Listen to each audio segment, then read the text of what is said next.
toe ek uitvind dat Louis van Niekerk op 80 staan op lere in die hartjie van Heilbron en probeer plafonne regmaak vir kamertjies waarin hierdie mense bly wat so klein is dat 'n enkel bedspons matras nie daarin pas.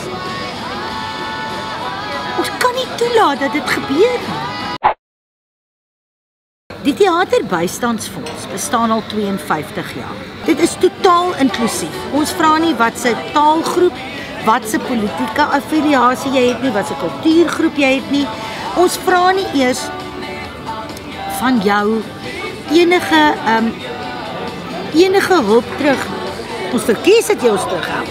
Maar die belangrike ding wat mense hier moet verstaan is, dit is letterlik elke enkele persoon wat in die kunste en kreatiewe genres werk in hierdie land.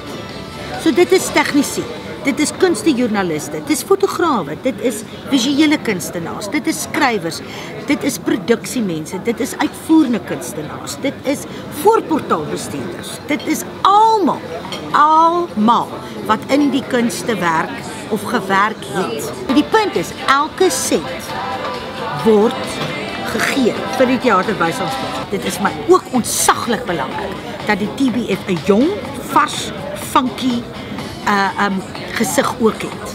Dat die mense soos die Willem Botha en die jong spelers, die de Klerk Olofse en die Christel Dana Robertse en al hierdie mense saam met wie ons werk, dat hulle betrokke raak. Want ek wil nie hier mense met die persepsie sê, o, jene, dis net vir die uitgebrande ou mense. Dit is nie.